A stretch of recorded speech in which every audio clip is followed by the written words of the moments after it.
The crown of Israel now rested on the head of a shepherd. David did not seize the throne through rebellion or ambition. It came after years of waiting, hiding, fighting, and refusing to take power by force. Now, as king, he faced a challenge greater than defeating giants ruling a nation fractured by history, pride, and tribal rivalries. At first, he ruled only over Judah from the city of Hebron. The other tribes hesitated, loyal to the memory of Saul's dynasty. Civil tensions simmered like embers waiting for wind. Years passed. Eventually, the elders of all Israel came to Hebron and anointed David king over the entire nation.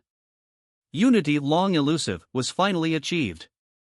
But unity needed a capital. David chose a stronghold controlled by enemies, the fortress city of Jerusalem. Its defenses were considered impenetrable, its location strategic, its symbolism powerful. Against expectations, David captured it and made it his capital. Jerusalem became not just a political center, but a spiritual one.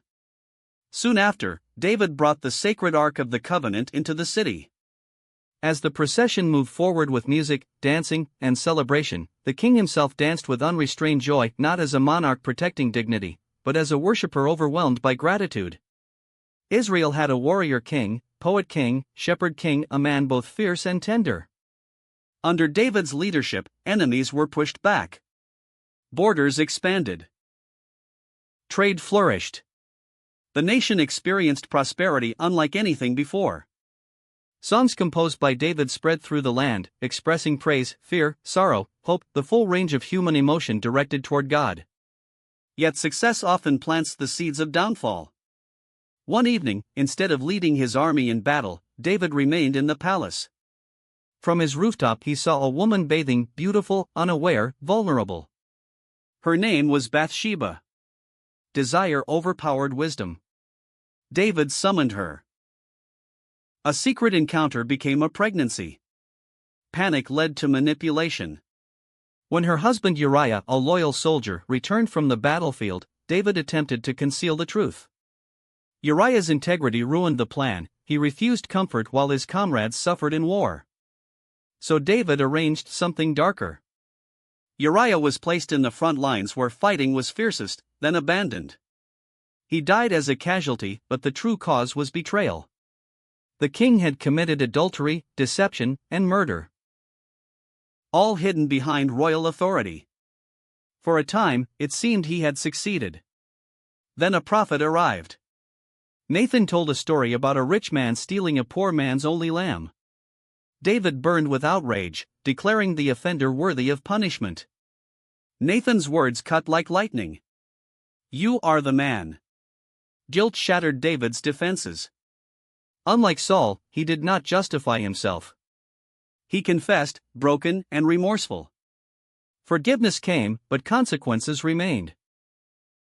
The child born from the affair died, and turmoil entered David's household. Family tragedy unfolded like a slow storm. One son committed a horrific crime against his own sister. Another son, Absalom, murdered in revenge, then fled into exile. Years later, Absalom returned, not in peace, but in ambition. Handsome, charismatic, patient, Absalom won the hearts of the people. Gradually he built support for a rebellion against his own father. The unthinkable happened. David fled Jerusalem barefoot, weeping, humiliated, not as a conquering hero, but as a broken father. Loyal followers stayed with him, but the pain of betrayal cut deeper than any sword. Civil war erupted. In the decisive battle, Absalom's forces were defeated. While fleeing on a mule, his long hair became entangled in a tree, leaving him suspended helplessly. Despite David's command to spare him, Absalom was killed. Victory came at the cost of a son. When news reached David, he did not celebrate. He wept. "Oh, my son Absalom, if only I had died instead of you." The greatest warrior in Israel could defeat armies, but not heartbreak. Years passed. Stability returned. David prepared the kingdom for the future, gathering materials for a temple he would not be allowed to build. His son Solomon would complete that task. In his final days, David ensured a peaceful transition of power. No civil war, no chaos, just quiet succession. A lifetime of conflict ended in calm. When David died, he left behind more than a kingdom. He left sons that would comfort generations. He left a model of repentance after failure. He left a legacy of leadership shaped by both triumph and brokenness. His life proved that greatness does not mean perfection. It means returning to what is right even after falling. From shepherd boy to giant slayer. From fugitive to king. From conqueror to grieving father. David's story became the emotional heart of Israel's history, a reminder that God works through imperfect people to accomplish enduring purposes. And through his lineage, a far greater king would one day come. When David died, Israel stood at the height of power, wealthy, respected, secure. But peace is fragile, and succession is dangerous. Several princes had claims to the throne, and palace intrigue threatened to ignite civil war before the new reign even began. Into this tension stepped David's chosen heir, Solomon. Unlike his father, Solomon was not known for battlefield heroics. He had no legend of giants slain, no reputation as a warrior. He was young, thoughtful, observant. A man of intellect rather than force. Early in his reign, Solomon traveled to a sacred site to offer sacrifices. That night he experienced a dream unlike any other. God appeared and made an astonishing offer. Ask for whatever you want. Power. Wealth. Long life. Victory over enemies. Any of these would have been understandable requests for a king responsible for a nation's survival. But Solomon asked for something different. He asked for wisdom. The ability to govern justly, to discern truth, to lead well. The request pleased God. Not only would Solomon receive unparalleled wisdom, but also riches and honor beyond any king before him. Soon, stories of his insight spread across the land.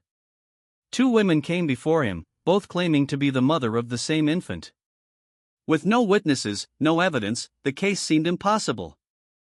Solomon ordered a sword and proposed dividing the child in 2, giving half to each woman. One woman agreed coldly.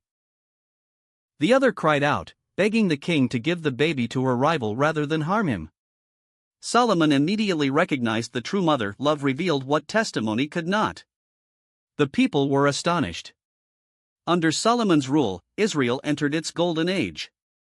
Trade routes flourished. Gold flowed into the treasury.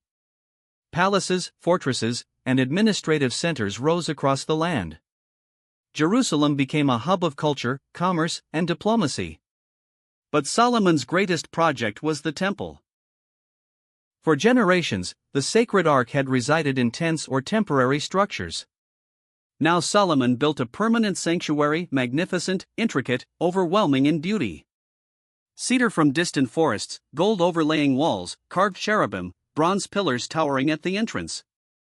When the temple was dedicated, priests carried the ark inside, and a cloud filled the sanctuary, a tangible symbol of divine presence.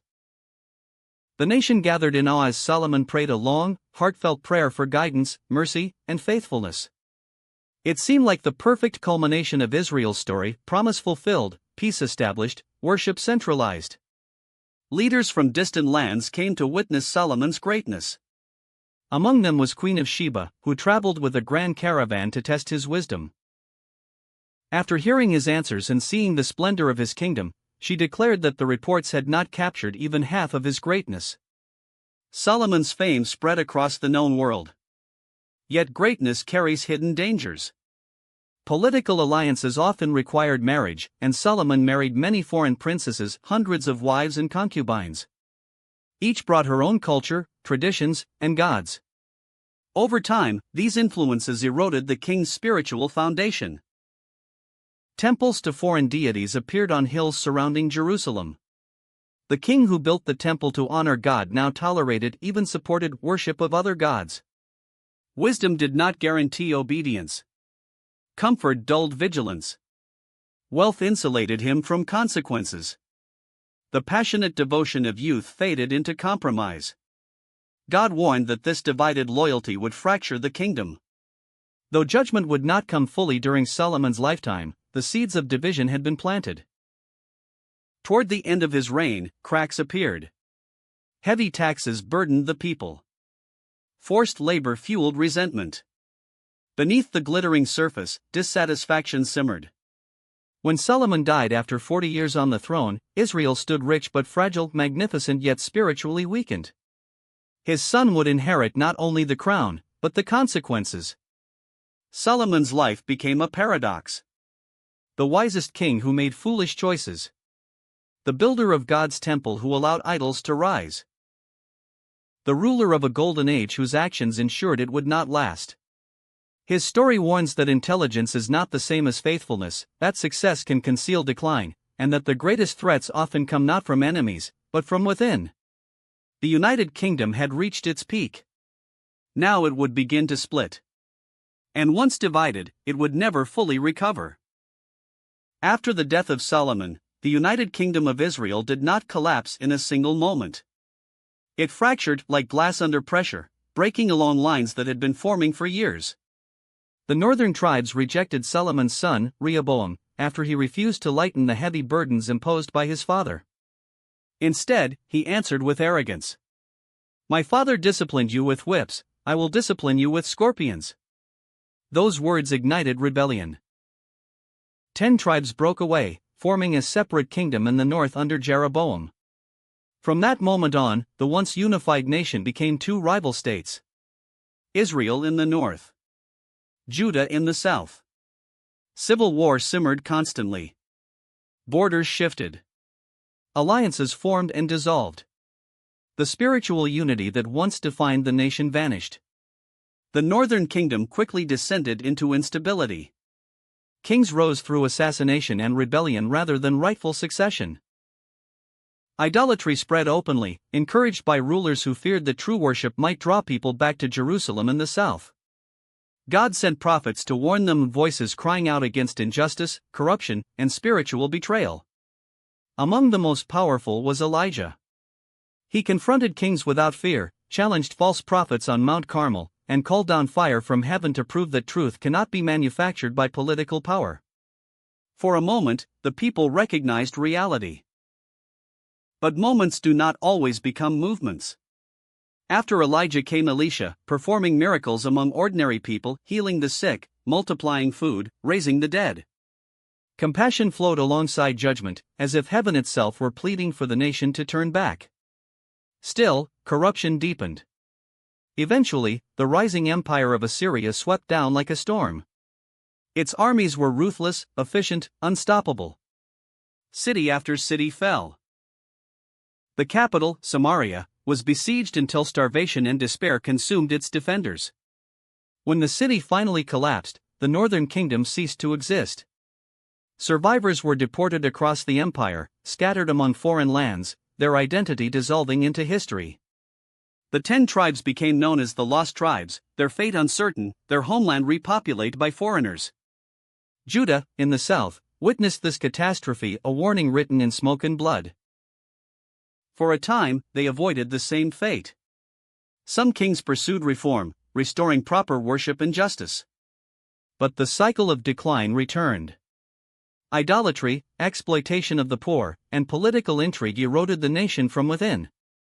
Prophets again raised their voices, none more passionate than Jeremiah. He warned that another empire was rising, one that would not merely conquer but devastate. He spoke of coming destruction, exile, and desolation. Many dismissed him as a pessimist or traitor. Leaders preferred reassuring lies to uncomfortable truth. Meanwhile, the empire of Babylon grew under the formidable ruler Nebuchadnezzar II. Babylon's armies marched west, crushing resistance. Jerusalem was besieged multiple times, each assault weakening the city further. Finally, after years of tension, the final siege began. Food ran out. Desperation spread. Walls once thought invincible were breached. Babylonian soldiers flooded into the city. Violence, fire, and chaos engulfed the streets. The temple, the magnificent structure built by Solomon, was looted and burned. Sacred objects were carried away as trophies of conquest. The symbol of national identity lay in ruins. Survivors were chained and marched across the desert to Babylon. Nobles, craftsmen, priests, the elite of society removed to prevent rebellion. Only the poorest remained among the ashes. Exile was more than relocation. It was psychological devastation. Had God abandoned them? Was their covenant broken forever?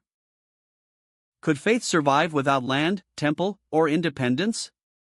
Yet even in Babylon, hope flickered. Among the exiles was a young man named Daniel. Taken into royal service, he navigated foreign culture without abandoning his identity. He interpreted dreams that terrified kings, survived plots against his life, and remained faithful despite pressure to conform. In one famous moment, he was thrown into a den of lions for refusing to compromise his devotion. Morning came, and he was alive, protected in a way no human power could explain.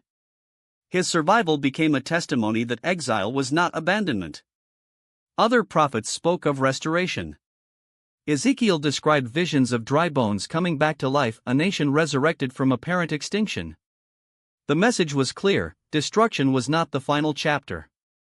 Decades passed. Empires rose and fell even as the exiles waited. Then a new ruler emerged. Cyrus the Great of Persia, who conquered Babylon with surprising restraint. Unlike previous conquerors, Cyrus allowed displaced peoples to return to their homelands and rebuild their sanctuaries. Against all expectation, the path home opened.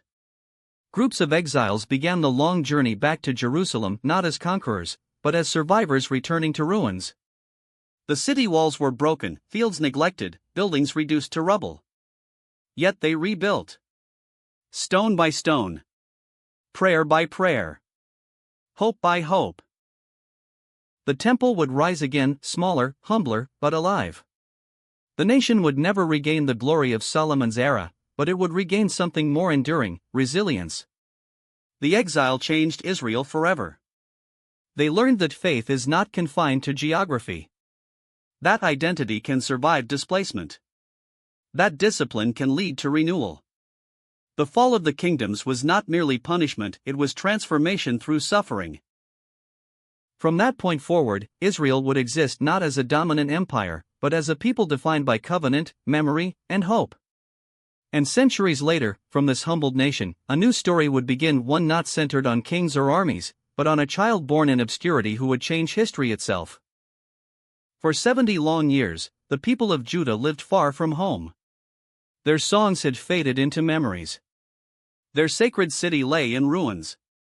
Children were born in a foreign land who had never seen Jerusalem, never walked its streets, never worshipped in its temple. Exile had become normal, but the ache of loss never disappeared.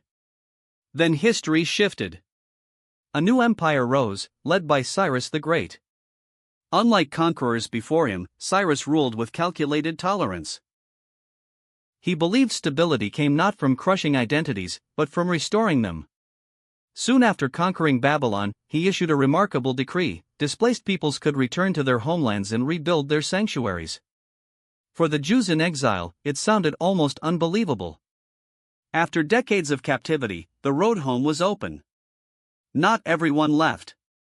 Many had built lives in Babylon: businesses, families, routines. But thousands chose to risk the journey. They carried little wealth, but they carried something more valuable: memory. Leading the first return was a governor descended from David's royal line, Zerubbabel, accompanied by the high priest Joshua. Together they represented both political and spiritual leadership, crown and altar united in purpose. The journey was long, dangerous, exhausting. Across deserts and mountains they traveled, guided by hope rather than certainty. When they finally saw Jerusalem, reality struck like a blow. The city was not sleeping, it was shattered. Walls broken. Gates burned. Fields overgrown. Homes reduced to rubble. Most devastating of all, the temple was gone, the heart of their identity erased. Grief mingled with determination. The first act was not rebuilding homes, but restoring worship. They constructed a simple altar on the temple's former site and began offering sacrifices again. It was a declaration: their relationship with God had survived exile. Then came the foundation of a new temple. As the cornerstone was laid, two sounds filled the air simultaneously: shouts of joy from those born in exile who saw hope rising, and loud weeping from elders who remembered the glory of Solomon's temple and knew this one would be smaller, humbler. Celebration and sorrow intertwined. But progress did not go unchallenged. Local groups opposed the rebuilding, fearing political instability. They used intimidation, legal complaints, and manipulation to halt construction. For years, the project stalled. The people grew discouraged, focusing instead on building their own homes while the temple site remained unfinished. Prophets rose to awaken them. Haggai challenged their priorities: you live in paneled houses while the house of God lies in ruins. Zechariah offered visions of encouragement, reminders that small beginnings could lead to great fulfillment. Renewed determination took hold. Work resumed. Stones were lifted. Walls rose slowly but steadily. Finally, the temple was completed. It lacked the opulence of the first, but it restored the center of worship. Sacrifices resumed, festivals returned, identity reformed. Yet rebuilding buildings was easier than rebuilding hearts. Years later, a scholar priest named Ezra arrived with another group of returnees. His mission was not construction, but spiritual renewal. He gathered the people and publicly read the law, words many had never heard before in their entirety.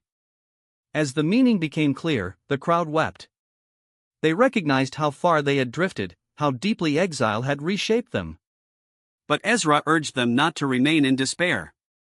Understanding was meant to lead to transformation, not paralysis. Soon after, another leader emerged, Nehemiah, cupbearer to the Persian king. Hearing that Jerusalem's walls still lay broken, he requested permission to rebuild them. Granted authority and resources, he returned to a city vulnerable to attack and humiliation. Nehemiah faced fierce opposition. Enemies mocked the workers, plotted violence, attempted sabotage. In response, builders carried tools in one hand and weapons in the other. Construction became an act of courage as much as labor. Against all odds, the walls were completed in just 52 days. For the first time since the fall of Jerusalem, the city could defend itself. Security returned. Confidence grew. A sense of community began to replace decades of vulnerability. A great assembly gathered inside the restored city. Ezra read the law again from dawn until midday while the people listened attentively. Understanding deepened, commitment followed. They renewed their covenant. A promise to live faithfully, care for the vulnerable, observe sacred practices, and remember the lessons of exile. Jerusalem was alive again.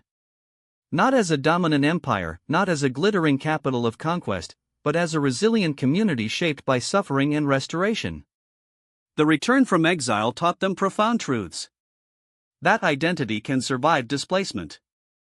That ruins can become foundations.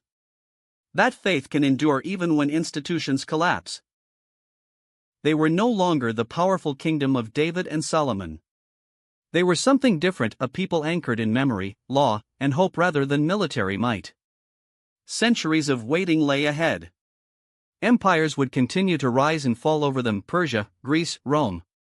But beneath the shifting politics, a quiet expectation grew, the belief that one day a promised deliverer would come, not merely to restore buildings or borders, but to restore hearts. And in a small town far from palaces and armies, that long-awaited story would begin.